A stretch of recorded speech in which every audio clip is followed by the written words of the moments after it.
Thanks to Paul. I know as a native Irishman, he's a big soccer fan. He's taking time out of his precious Olympic soccer watching to be here with us today. So thank you, Paul, for coming. Stacey.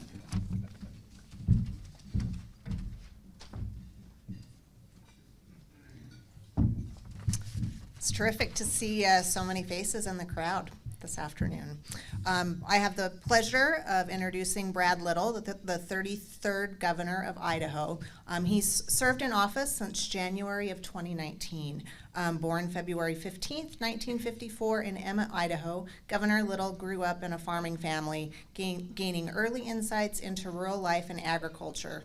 He earned a Bachelor of Science degree in Animal Science from the University of Idaho in 1976, go Vandals, which laid the foundation for his career in business and public service. Before becoming governor, Little had a long and distinguished career in Idaho politics and business. He was elected to the Idaho State Senate in the year 2000, where he served until 2009. During his tenure, he was known for his focus on agricultural issues, economic development, and government reform. He then served as Idaho's lieutenant governor from 2009 to 2018, where he played a key role in various state initiatives and policies. As governor, Little has prioritized economic growth, education reform, and infrastructure development. His administration has been noted for its efforts to enhance Idaho's business climate, invest in workforce development, and address rural healthcare challenges. Governor Little is also recognized for his commitment to maintaining fiscal responsibility while advancing state policies aimed at fostering long-term prosperity. Ladies and gentlemen, we are pleased to welcome Governor Brad Little, who will now address us. Following his remarks, Chamber President and CEO Paul Baker will moderate some questions from members of our business community. Thank you. Thanks, Stacey. Thank you. Well, good morning, almost afternoon. It's nice to see a little moisture. Seems like for farmers it always comes the wrong time of year, but Idaho's a dry state, and you should never complain about precipitation. So thank you, Stacey and Paul. Overarching, everything I talk about is kind of what I stated when I applied for this job the first time, and what I remind my legislative friends every year at the State of the State is that if we just look at everything through one lens, and that's making sure that our kids have the best possible opportunity to stay here and thrive, and that everything else is secondary to that I was lieutenant governor. We had the Great Recession. We had 10% unemployment, 100 and some thousand people out of work. And the saddest thing for me was to see my fellow Idahoans and say their kids couldn't get a job here and they had to go somewhere else. And so how I interpret that kind of depends upon what the issue is and where we are in the economic cycle. But always a better job and a better opportunity is what's important. For example, and Alfredo went with me, last year we took a trade mission to Mexico. We do a trade mission every year. Next year, or this November, we're going to go to Japan and Taiwan. But we took both Mountain Malt and GP Tools to Mexico. And we don't, this is something started by my predecessor. We don't take very many companies, but we try and, I'd been to the companies, I'd visited with them. And so that's one of the things we do through the Department of Commerce is try and help Idaho businesses be successful in the international marketplace. One of the things we were very successful at was Eagle Eye Produce was with us. And as we all know, there was a surplus of potatoes last year.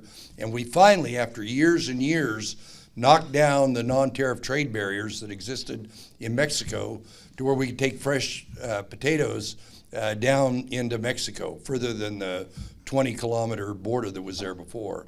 The timing couldn't have been better given the surplus of potatoes we had last year, and that will continue to yield for us going in the future. For the next year's mission, Wada Farms, AMET from Rexburg, INL, and they go with us on most trade missions. Pedandan Produce and Mountain States Oilseed and the Farm Bureau will be some of the companies that will join me next year as we go to Japan and to Taiwan.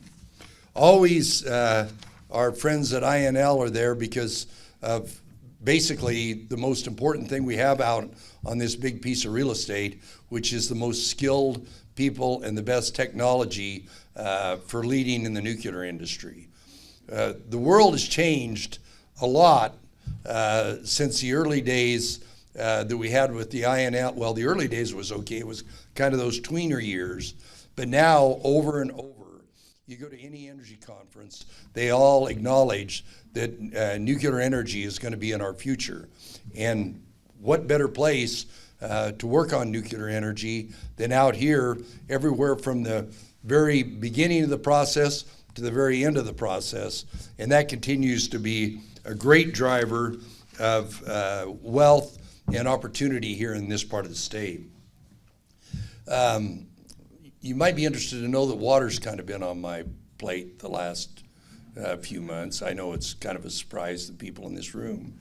But I probably spent more time on it in the last few months than any other issue. After the legislators left town, it gave me something to do. And I know in 1 week period alone, I made probably 40 phone calls to farmers on both sides of the issue, imploring them to come to a resolution of the position we were in. One thing that I brought to the forefront is what we've done as of late in the state of Idaho. My administration alone has invested over $500 million in water all over the state of Idaho, with a lot of that money being spent in this part of the state. We're ranked second in the nation for the amount of one-time ARPA money that we put into water in the state of Idaho. And last fall, I hosted a water summit that every governor, Governor Batt, Governor Kempthorne, and Governor Otter had water summits. And the issues are somewhat the same, but they're somewhat different because they reflect the changes of technology and the changes of use for water. And so one of the things that came out of the Water Summit was we produced the Eastern Snake Plain Groundwater Advisory Council. And of course, also 2 years ago, I put a moratorium on new water rights so that the people that currently had water rights wouldn't have to wrestle with new water users.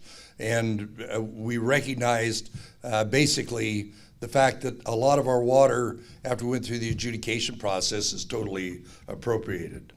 My executive order earlier this summer created a framework for farmers and water users to get their work done as productively and expeditiously as possible.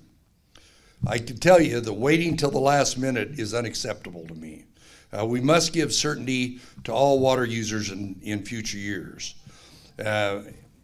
And I've said it, and I'll say it again and again, we need to have these resolved by farmers because their solution is always going to be better than either A, a government edict, B, somebody in a long black robe, but particular the federal government. Paul, we had this last year, and Governor Cox was here. I remember we got a question about water, and if I recall, I can't remember who asked the question, but I remember the Governor Cox says, "I'll take Brad Little's water problems any day over mine in Utah and Colorado and Arizona and Texas." That's the way it is, and even more obvious is a recent Supreme Court case in Texas that basically took an agreed upon water settlement that the agricultural users in Texas had agreed on and trumped over the top of it, and the Supreme Court put a mandate in it. We do not need that happening right here in Idaho, and we will not allow that to happen. And continuing to make progress is why the Idaho Department of Water Resources and the director has to do their job under the laws and under the Constitution of the state of Idaho. And we cannot lose that. Now, we can adjust it, and we have many times. That's one of the things we do, is the water users get together, say, here's what's acceptable, here's what we can do. And as the director said about the old agreement that we were operating under, the 2015 agreement in 2016, and Matt stated it very well, it hasn't aged well. And so that's what we're doing. I'm excited about the process that's taken forward. I want to maintain my priority that we have a strong agricultural economy in eastern Idaho while preserving water for future generations. Ensuring eastern Idaho ag future while maintaining our water certainty is very achievable. The parties are currently having very productive discussions led by Lieutenant Governor Bedke and the Water Board with waters from both uses, from both sides at the table. I know they've had productive discussions about averaging, about improving the current model, about how groundwater districts administer, and then what is the state's share of effective recharge going forward. The next meeting's August 7th, and I look forward to hearing the results of that meeting. Switching to the other thing that's been on my table the last 2 or 3 weeks, fire. I'm pleased that just recently we've staffed up our Eastern Idaho Fire District. As you all know, the skies are full of smoke. It has a detrimental effect on everybody, on your health, on crops, and we have responsibility for the state of Idaho. I was just talking to Chairman Horman. We got about $60 million set aside. I'm afraid we're going through it, burning through it faster than I care to have it burn it through. But we've got communities in Idaho that are at great risk today, and our Idaho firefighters are doing a very good job. We raise firefighter pay to where we can stay competitive. Let me just talk about some of the general things, and then Paula and I will have our little visit. Idaho is still, has been, and will continue to be the least regulated states. We're one of the safest states in the nation. That's the reason people are moving to Idaho, particularly from our neighbors on the West Coast. We rank first for individual income growth. Great way to get our kids to want to stay here. We delivered more tax relief per capita than any state in the nation. We're one of the most fiscally responsible states, thanks to these legislators that are sitting over here. We're number 1 for economic momentum. We're a top 10 state for best economy, and one of the top 3 states for small businesses. Fiscal responsibility, tax relief, and strategic investments for us to keep up with growth is critical. We've done a lot of that. We're on pace to have delivered $3.7 billion in tax relief, and we're not done yet. We've done property tax relief. We'll do more property tax relief this year. And at the same time, we're making historic investments in schools and facilities and property tax relief. $2 billion I proposed to my legislative friends, and we got it across the finish line, will ensure that all districts have the resources necessary for capital construction needs and improvement. That $2 billion is also property tax relief. And our new budget, also including up to $150 million in new property tax relief through the surplus eliminator, will continue to bring property taxes down. Last year and year before last, one of my big initiatives was the launch initiative, which if you want our kids to stay in Idaho, they have got to have a higher level of training for whatever field they're in, whether it's the most blue-collar job or whether it's the most white-collar, sophisticated job out at INL. INL has been a great partner in launch, as has the College of Eastern Idaho. Rick, thank you. I know you're here somewhere. Thank you for your service, and I'm excited for Lori to take your place because she serves on the Workforce Development Council that will have the job of administering launch as we go forward. It's interesting to me that 1 out of 10 high school students signed up to be in the healthcare field.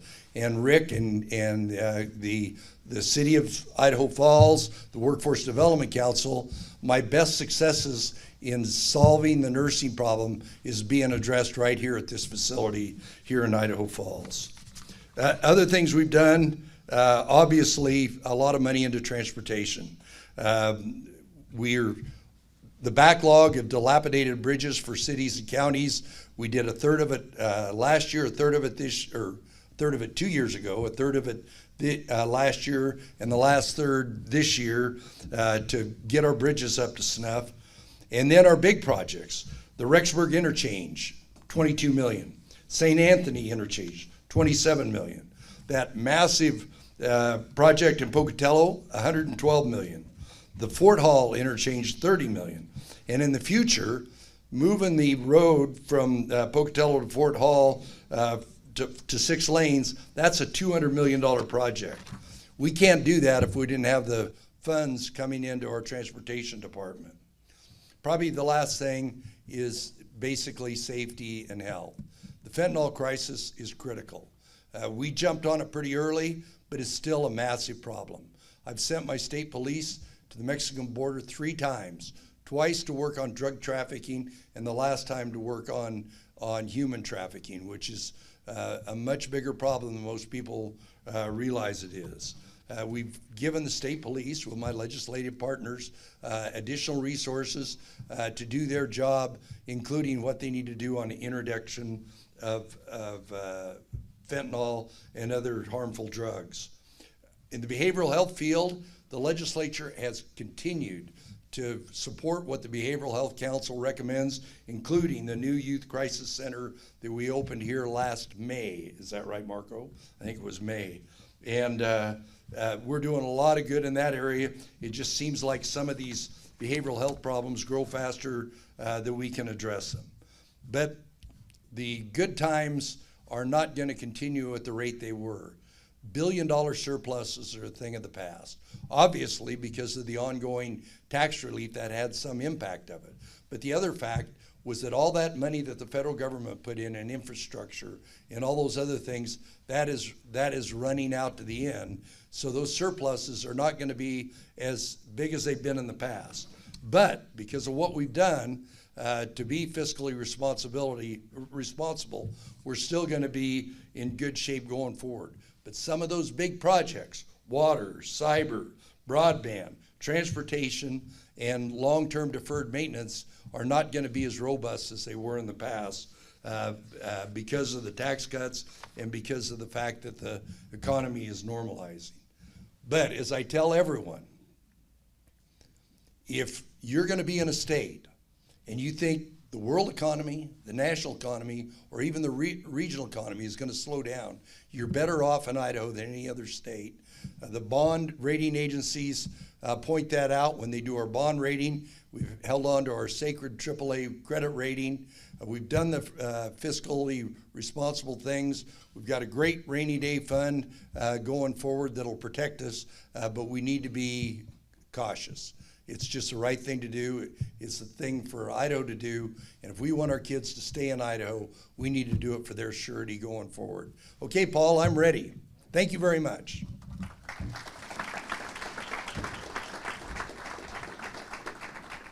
What do you want to say?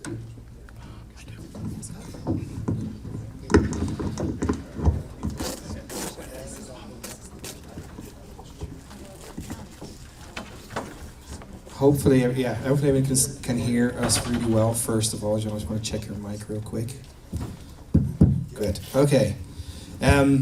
First off, thank you so much to everybody for coming out here today. Really appreciate it. We're going to get into it straight away due to our time restriction, and the first thing we're going to talk about is water. Good. So as you can see, there's a lot of folks here from our ag sector who are outside the building today with a lot of tractors and machinery. For the record, I had nothing to do with it. They got a lot nicer tractors than I got on my farm, I can tell you that. I know John Deere is getting good representation today, that's for sure. Okay, so we're gonna go ask some of our chamber members some questions and have them ask the questions. Sorry, so we're gonna go straight to Dennis. Lycum of Idaho and who has a question. Thank you, Danielle. Sorry, Paul, I thought you were going to ask it, so I'm not quite ready here. Okay, Governor, you had said repeatedly that the negotiations are going well and work best when government stays out of it. I'm also pleased with the progress they've made in many areas, and a lot of it has been agreed on during the negotiations. I also agree it's always better when government stays out. However, there are a few critical remaining issues that the sides have not been able to agree on yet. One being the measure of success. Is it stabilizing the aquifer where it is today, or is it by raising the aquifer to where it was years ago? And by raising the aquifer, I mean that you cannot raise the aquifer without drying up farmland, and I think everybody understands and agrees that. So this is a policy decision, not necessarily a technical one, and at what point do you step in and make a policy decision related to that? Well, I agree with everything you said, and that is going to be the issue, is at what level. We're not going to bring it back to 1958 or 1962. You know, when we developed the great Eastern Idaho Plain, you know, the amount of water that we were losing because we weren't very efficient was a blessing. But there's no question that we've got 25% less water in the aquifer today than we did at the peak time. And I don't think anybody's saying we're going to return to the peak time. What's been agreed upon in the past, and I think it'll probably be agreed upon going forward, is what tools do we have in place in the good years to add to the aquifer, and then what do we do during the bad years? That's where the rubber meets the road. That's where the discussion's going to be, and I don't want to second guess what they're going to do, but that's what it was before. And of course, we all look like geniuses after the big winter of 2017. There's nothing like Snowmageddon to make all water managers look like look like geniuses. But what we do in those areas, and having the infrastructure, because the cheapest place to store water is back in the aquifer. You know, I hear about rebuilding the Teton Dam. I know there's some things we can do at Ryrie. There's some of the other areas. We've already got a project at Anderson Ranch. There's some other projects we can do, but the cheapest place to put water is back into the aquifer, and that's what we need to do. So I don't think nobody's saying we're going to go back to the 1962 level in the aquifer. But everybody agrees we don't want the aquifer to continue to go down. So where do you draw the line? And some of it is going to be, how does the model work? When I first started in the water issue, conjunctive management was called voodoo by some, that there was any connection between the aquifer and the rivers. Well, we're past that, but we need to continue to look at the model and see what it is, see what the model yields, and I don't want to get in the way of these people that are, all I want to do is, I guess I'll use this word, keep a gun to their head to come up with a resolution, because I don't want this going on to next year, next crop year, next season. I want this resolved. You got to know where your potatoes are going to come from. Yeah, great, thank you. So next up we got Frank Vandersloot from Melaleuca. Has got a question. I've heard of him. It's good to have Frank here today. Yeah, Governor, thank you for being here with us today, because I think, you know, this water issue is certainly on everybody's mind.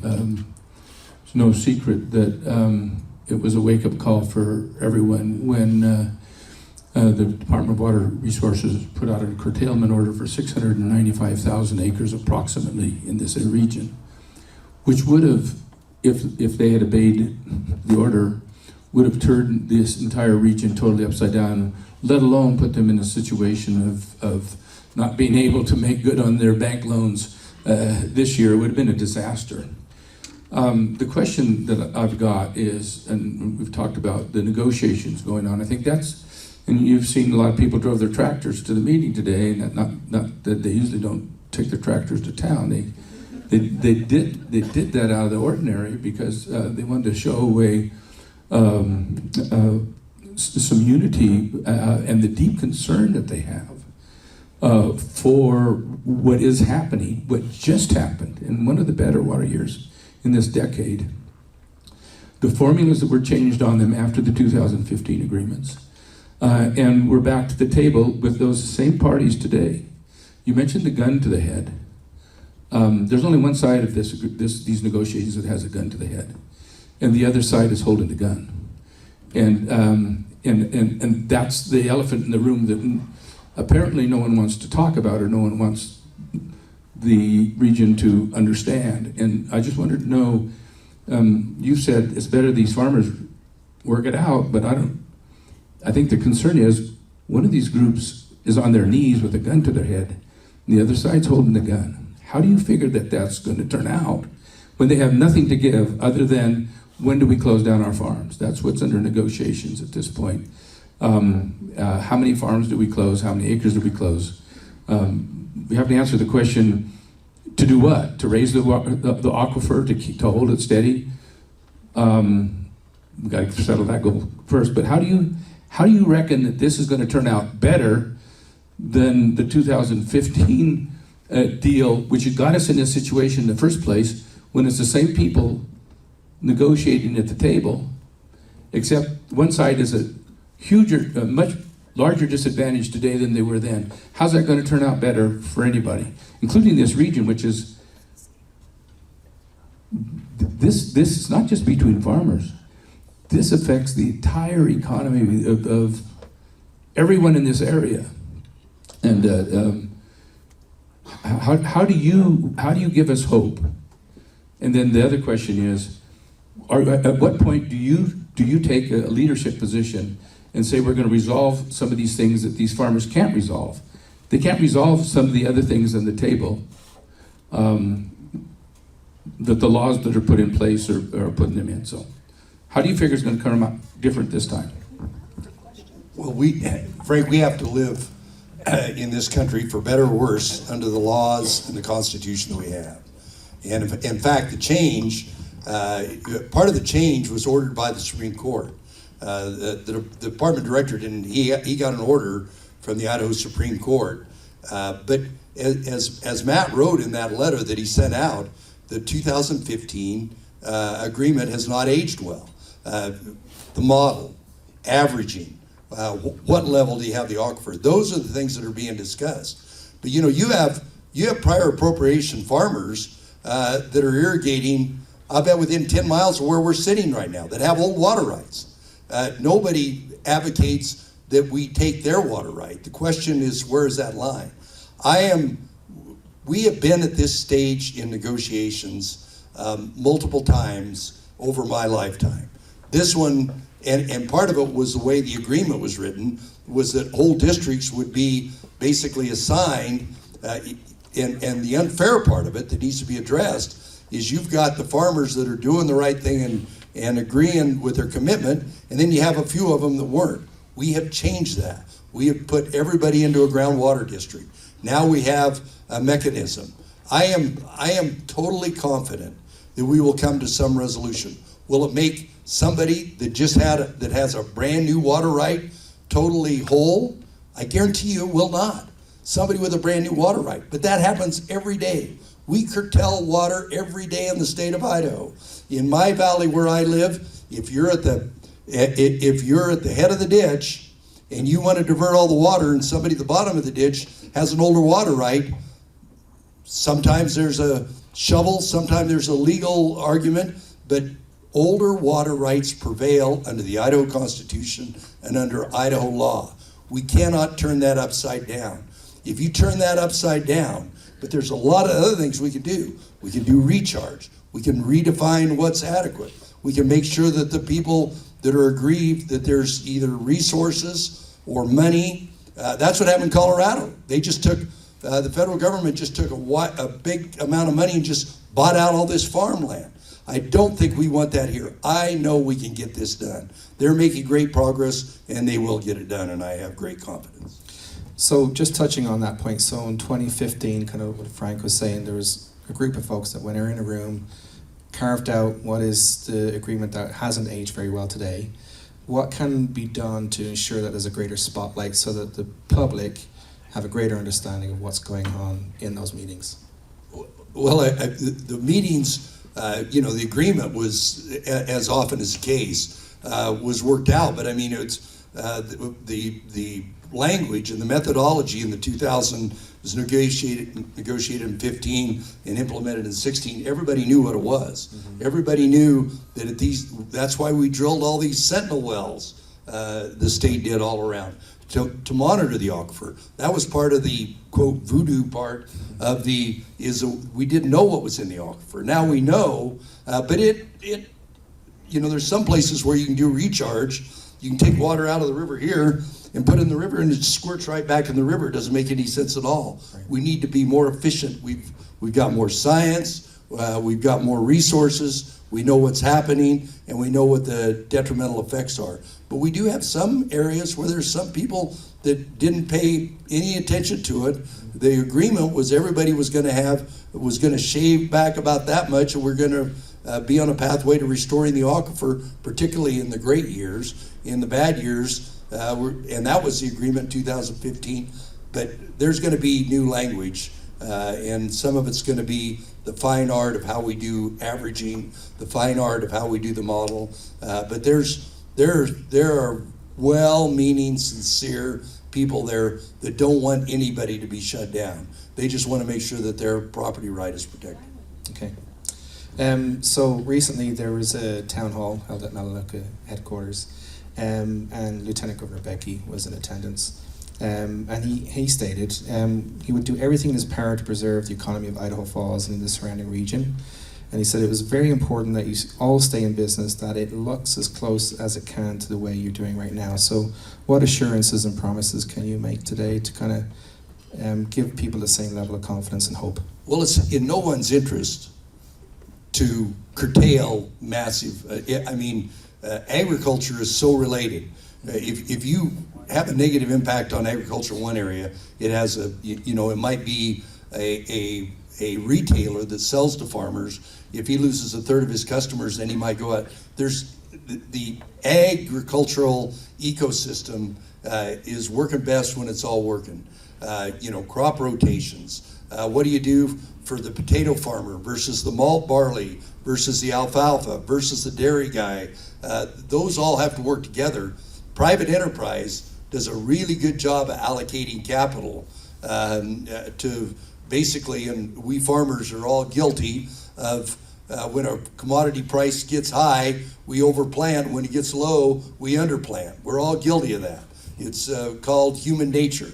But you got to allow that private system to work. It's in nobody's interest for a massive, but the way it worked out before, the timelines that we came to, it ended up in May and June, and of course it was 76,000 acre feet. I think now it's down to 30,000 acre feet, which is, but I don't want to have those dates be that late because it's so disruptive for anybody, for everybody. So just to kind of clarify, you're saying that because this time around the curtailment order came right in the middle of the season. Will there be plans put in place to ensure that never happens again? Well, there were notices that went out, sure. But those notices had come out before. But there was a court order that required that. Believe me, the Department of Water Resources, those poor guys that went out, they did not want to do that. Nobody wanted to do that. And that's why we've got to change the agreement on both sides of what we do going forward. Okay, great. All right, one last question on water. We'll move on real quick. We've got this one from Carl Taylor, who's the Vice Chair of Bonneville Jefferson Groundwater District. Carl, if you just stick your hand up so we know He's back there. Get you the microphone. Okay, Danielle.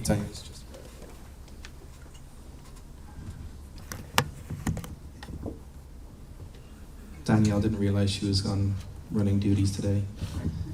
Governor, I'll have to admit I did have a little bit to do with all those pretty tractors out there. For you, I hope that helped you see just how serious this issue is, because there's the little effort that you and Governor from Utah were talking about, this little water issue, quickly became the largest water curtailment in the history of the United States, and we need to face that. It's not a little water issue. And I just want to maybe give an example for you to understand that we're not always on the same page. I'm part of the group of farmers that you hope your good farmers from Idaho get together and solve it. Quite frankly, unless you give us a sharp sword and let us cut that baby in half, we won't solve it. And I appreciate that you use the pronoun we, because we means all of us. It means the legislature, it means you, it means Lieutenant Governor. And left to our own, we will not solve that without some tweaks. And the environment my farm was in, when that water curtailment came out, I have water that is in the 50s. And I was obligated to shut off water if I didn't sign that. And I only have 1.5 acres of water on my average, clear through my farm, not even enough to grow potatoes, and I'm a potato grower. Yet in this environment, trust water users in the lower valley had twice as much water with a 1985 water right. They had water, I didn't, unless I agreed to that gun that was held in my head. So I guess I want to ask you, are you going to allow eastern Idaho to be subject to the same kind of a curtailment next year, or are you serious about we've got to fix this, because you can't just let the farmers fight it out? I'm dead serious, Carl. I mean, I don't know who wouldn't be. I mean, even the oldest water right, wherever they are in the state, they know this is not good for the state of Idaho. It was a matter. It was a kind of a matter of circumstances, about timelines, about Idaho State Supreme Court ruling, about some of the things that have been in the 2015. Everybody realizes there needs to be a change. There will be a change. Now, will everybody be perfectly happy? I doubt it. But I'll be happy if there's certainty that in November 10th, farmers know what the water situation is going to be for next year.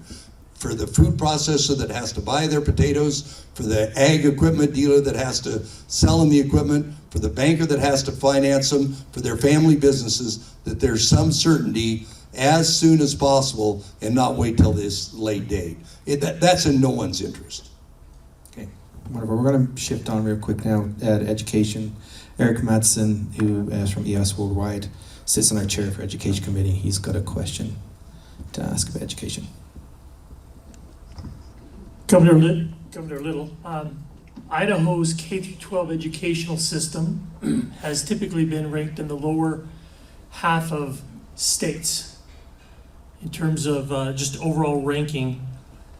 From your seat as the governor, what do you feel is the biggest challenge facing Idaho's K-12?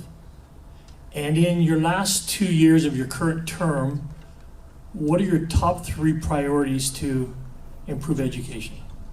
Literacy, and there was a time when teachers, particularly in this part of state, where Wyoming's so close, because they underwrite their education with energy dollars, and we were losing teachers from this part of the state into Wyoming. We've stopped that hemorrhaging. We've increased 6-fold the amount of money we put into literacy. Am I happy with it? No. Matter of fact, I met with the state superintendent last week on the latest literacy numbers about what we need to do going forward. But when you look at where we rank as being probably the thriftiest, but our NAEP scores are in the top third, and NAEP is recognized by national education experts. It's aggregated number from communities where they rank the states. So we've got more to do. One of the biggest problems we have is these kids that don't come from good families. They've had challenging, their parents work. They might have had, they didn't have that incentive when they showed up the first day at school. They don't have, and so we have an obligation to help them. Because I tell my friends, I says, I know your kids are all from Lake Wobegon. All your children are above average. But the child sitting next to you, if that child's not doing well, it drags down that class for all 12 years. So we need to give our educators the tools they need to help those kids to increase the trajectory of all of education. And they need to be workforce and college ready, And we're doing it with advanced opportunities to where a lot of these kids that graduate right here can have an associate's degree when they walk across the stage at high school. Not a lot of them, but some of them. With the new launch proposal, it used to be all our money went into doctors and lawyers and animal scientists and engineers. Now welders and plumbers and HVAC, they're going to have that same success. And I know that the lab people here in the room would say that's where a lot of their needs are for their 900 employees they hire a year, are those other jobs that they need, whether they're doing cleanup or whether they're just running the lab. So I think with what we're doing in career technical, what we're doing in literacy, what we're doing in teachers, but we can't take our foot off the gas. We have that obligation. I said my goal is I want our kids to stay here. The kids that we want to stay in Idaho want to stay because they want to know there's going to be good schools for their children, and that's why it's so important. So let me just follow up on that a little bit. So with all of the investment that's going into Idaho Launch, one thing that I'm concerned about is actually the investment that's going into teachers and teachers' pay, so we can attract better and more prepared teachers. So what can we do there as a state to ensure that we're attracting good talent, while also ensuring that we're investing in our schools in terms of resources and the state of the buildings? Well, the legislature put it in. How many years ago we put the career ladder in, Wendy? 14. Yeah. So we have the first thing I did when I got the job was increase starting teacher pay. Because it's a little hard to encourage a child to go to college and become a teacher when they think they're only going to get $30,000 a year. So we increased starting teacher pay. Then we increased veteran teacher pay. And then a big item, and it cost us about $120 or $30 million a year, was we help all the districts pay for their health insurance. So they got good benefits, they got good starting teacher pay, and they've got a career path going forward. If you look at the vacancy rate in our schools, and we need to continue to pay them more, the vacancy rate in our schools are similar to the vacancy rates that I see in other industries that I see in state government. We need to honor those people. Some of the work these teachers have to do, they literally are doing the Lord's work, and some of these kids that are challenging, they might be lucky and get a bunch of easy students, but most of these teachers have some real challenging classrooms, and we need to reward them for their efforts there. I agree with that, because one of the things that I have noticed in the last year that I've been CEO at the Chamber is that we've been a high-performing region, and we're attracting a lot of new business that's coming into the area, and with that comes a lot of new talent. But a lot of that talent is turning around and going back to the state they're from because they walk into the schools and it's, one of the parents says, I'm not putting my kid in this school. So what can we do to really help improve? $2 billion. Do you think that's going to be enough? Well, we'll look at it, but I mean, Wyoming, I'll use Wyoming to give as an example, they pay for their buildings with the royalties off of oil and gas and coal, and we don't have that in Idaho. So that's why, and it comes out of property taxes, if they just walk into school and look around, but they need to go talk to the teachers, they need to talk to the students, they need to talk to the kids they need to go to high school graduation. That'll change their mind. I totally agree. Thank you. All right, we're going to shift on now to economic development. Catherine Smith from the City of Idaho Falls, who also chairs our Economic Development Committee, is here and has a question for you. Governor, this question is about urban renewal. Given the track record of success of urban renewal to spur private investment in Idaho Falls and throughout most of Idaho, and given that this is the only economic development tool the state has given to Idaho cities, which are the state's economic engine, and given that the law already has been severely restricted from its original form, what steps is the governor's office prepared to take to help protect Idaho's urban renewal law in the next legislative session? Is that from you or from Rebecca? That is actually from Catherine Smith. Okay, well,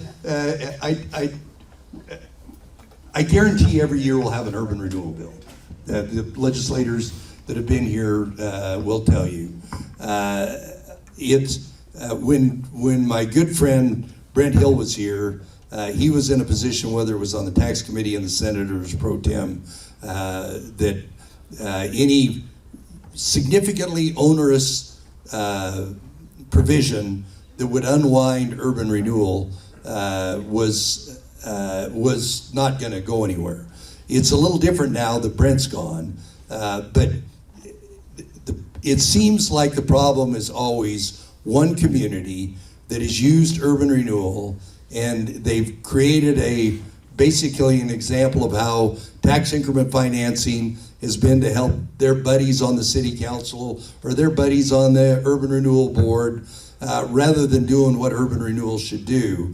In fact, we shouldn't call it urban renewal. We should call it economic enhancement, because it was meant for an area that was significant, that needed to be renewed, and some of it's for new projects. And the only thing I could do is veto a bad bill if it gets to my desk, and I would entertain that. I know it's one of the only tools they have. There are some other tools, but if a community does the right thing with urban renewal, and your citizens can see the benefit of it, then they'll elect the right mayor and city council. They'll administer the right urban renewal, and we won't have that problem. But it seems like there's always an urban renewal bill every year. Yeah. And I'm guessing we're going to see another one pop up this session. So. Guaranteed. Okay. Okay, so one of the other questions, and you mentioned property tax relief earlier on, in relation to kind of how well the state is performing. We have seen in this last year several other states report good surplus and good property tax rebates, but they've then had to do a course correction because their math is wrong. What assurance can you give that that's not going to happen here in Idaho? Well, I mean, it's the litany of things I talked about. The fact that every year we've lowered tax rates, that's pretty good bait for new people to come here and the people that are here to stay here. We've made critical investments. Those local roads and bridges are not mine and the legislature's responsibility. They're your city, your county, and your highway district. But we recognize that. And so we're putting in $600 million, and a lot of them are this part of the state because we got this canal infrastructure where some of those bridges were running at the end of life. So we're fixing the bridges. We put money into local water and sewer projects. We're putting a significant amount of money into roads. Those are all things that help with affordable housing and help local communities. Now, we cannot continue at that rate because we don't have those huge surpluses we did before, and the fact that we've lowered the tax rates down as much as we have. But we're at a steady state right now. We can continue. We just need for our existing businesses and agricultural entities to be profitable so that they keep generating wealth in the state. Yeah. Okay, so we've got a follow-up question from David Pace of East Idaho News, kind of related to infrastructure. Do you want to ask that question? So I don't know if Daniel, you know David is the tallest guy in the room.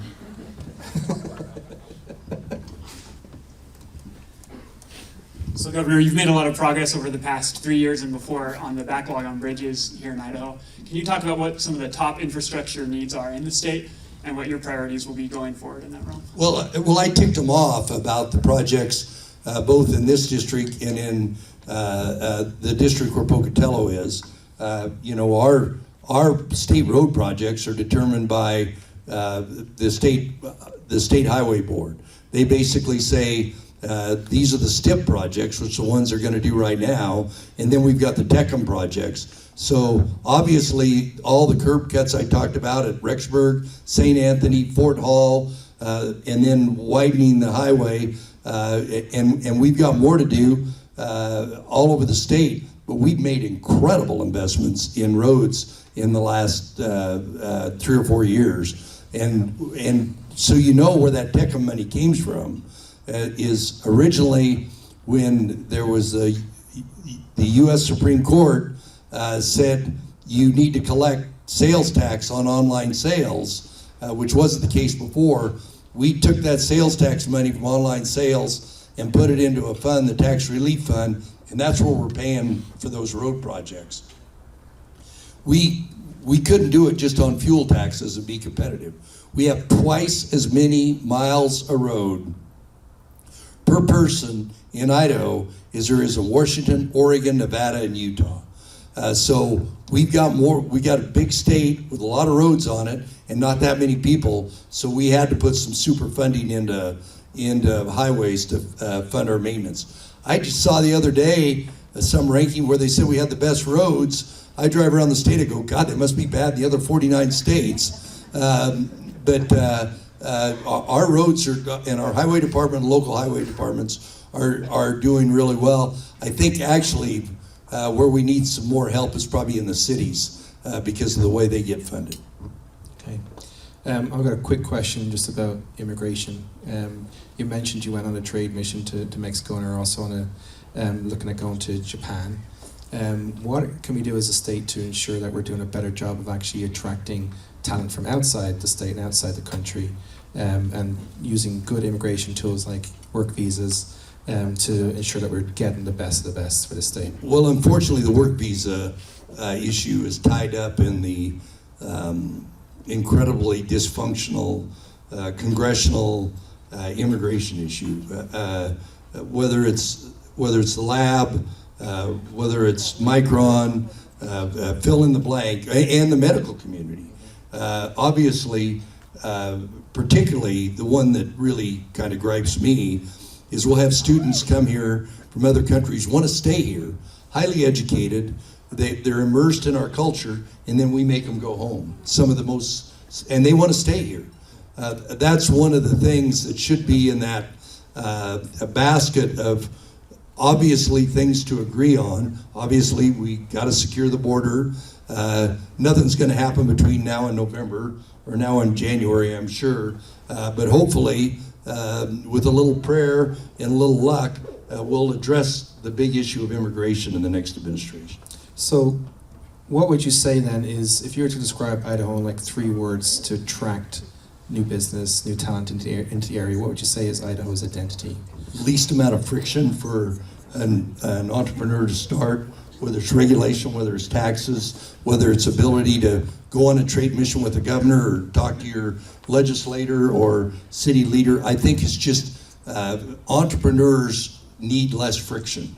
And because of our regulatory environment, because of Licensing Freedom Act, because of the other things we've done, I don't know. I was talking to our table about what the next entrepreneurial thing is. The biggest companies in Idaho were all started by an individual. Micron was 2 brothers from Blackfoot, Idaho. The Ball family and Frank Melaleuca right here. Albertson was Joe Albertson. Morrison Knudsen was Harry Morrison. There are very few companies in Idaho that didn't start with an individual, a small business individual. He didn't get a government check, he didn't do anything. He was smart, he worked hard, hired good people, and had less friction on what they needed to do. So remove the friction. I like that. Having come from Europe, we love friction over there. You can't get anything done. They make us look good. Yeah. So, I'll give you an example. So, I built 3 resorts in the UK. It took me about 15 years to do it. And I can do a resort here in the US in about 2 to 3 years. Don't do it in California. I won't do it in California. But no, so that was why I would like to do resorts here in Idaho as a result of the lack of friction. Okay, so just to finish up, we're really grateful that you're able to be here today. Grateful for the great turnout also. But I just want to finish up by just kind of pointing something out. Obviously you can tell from my accent I'm not from here. Where I come from, it's actually really difficult to get access to the people that I haven't been involved in electing out in Europe. And so this is actually, for me, a real privilege to sit down with the leader of the state and ask him some direct questions. It's something that we should acknowledge is important in terms of our democracy and what sets the United States apart from everywhere else. And it's something that I hold dear to my heart. As a result of this last year, I've got to know Governor Little really well, Lieutenant Governor Becky, and all of our representatives here. And while we may not always agree on everything, there is a ton of mutual respect. And I'm grateful that we're able to have good dialogue and have a great ton of machinery turn out outside, and that we're able to do so peacefully and civilly and ask you some real good questions and hear what you have to say. So on behalf of the Chamber of Commerce and everybody's here, thank you so much for coming on today. Appreciate it. Thank you all.